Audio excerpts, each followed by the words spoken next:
Welcome back to my channel. So last క్లాస్లో compilation కోసం చెప్పా కదా, ఈరోజు క్లాస్కి వచ్చేసరికి సి లాంగ్వేజ్లో ఉండే స్టెప్స్ అండ్ ఇంగ్లీష్లో ఉండే స్టెప్స్ ఒకేలా ఉంటాయి లేదనేది తెలుసుకుందాం. నాకు తెలిసి మనం ఎప్పుడో థర్డ్ క్లాస్లో ఫోర్త్ క్లాస్లో పారాగ్రాఫ్స్ అనేవి ఫ్రేమ్ చేసేవాళ్ళం కదా. పారాగ్రాఫ్స్ చేయాలి అంటే ఫస్ట్ మనకు ఆల్ఫబెట్స్ వచ్చి ఉండాలి అండ్ దెన్ వర్డ్స్ రావాలి. లైక్ ఏ గ్రూప్ ఆఫ్ ఆల్ఫబెట్స్ని మెర్జ్ చేస్తే కదా ఒక వర్డ్స్ అవుతాయి, అలాగే ఏ గ్రూప్ ఆఫ్ వర్డ్స్ని మెర్జ్ చేస్తే సెంటెన్సెస్ అవుతాయి. ఇలా ఈ సెంటెన్స్ అన్నిటినీ ఒక దగ్గర రాస్తే ఒక పారాగ్రాఫ్ అనేది బిల్డ్ అయ్యేది. అలా ఇప్పుడు నాకు తెలిసి ఇంతకు ముందు వరకు ఎవరికి సి లాంగ్వేజ్ పైన ఒక గ్రిప్ అనేది ఉండదు. మనం ఎప్పుడైతే బీటెక్లోకి ఎంటర్ అవుతామో అప్పుడు మనకు సి లాంగ్వేజ్ అనేది ఇంట్రడ్యూస్ చేస్తారు.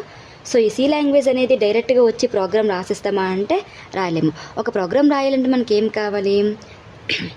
సేమ్ మనం ఇంగ్లీష్లో ఎలా అయితే ఆల్ఫబెట్స్ నేర్చుకున్నామో ఇక్కడ కూడా ఆల్ఫబెట్స్ అనేవి కామన్, యాజ్ యూజువల్గా కామన్గానే ఉంటాయి. ఈ ఆల్ఫబెట్స్ అనేవి ఎయిదర్ అప్పర్ కేస్ అయ్యి ఉండొచ్చు లేదా లోవర్ కేస్ అయ్యి ఉండొచ్చు. దెన్ నెక్స్ట్ డిజిట్స్ అంటే normal 1, 2, 3 and so on etcetera.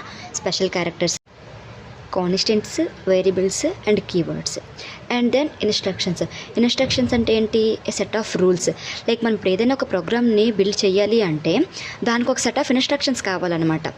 For example ఇప్పుడు మనం వైజాగ్ టు హైదరాబాద్కి ట్రావెల్ చేయాలనుకుంటున్నాం. ఈ వైజాగ్ టు హైదరాబాద్కి ట్రావెల్ చేయాలి అని అంటే ఈ మధ్యన ఉండే స్టాప్స్, ఆ తర్వాత మనం వెళ్ళాల్సిన బస్సెస్, మనం బుక్ చేసుకోవాలని టికెట్స్, ఇవన్నీ ఏంటి? ఏ గ్రూప్ ఆఫ్ ఇన్స్ట్రక్షన్స్ కదా.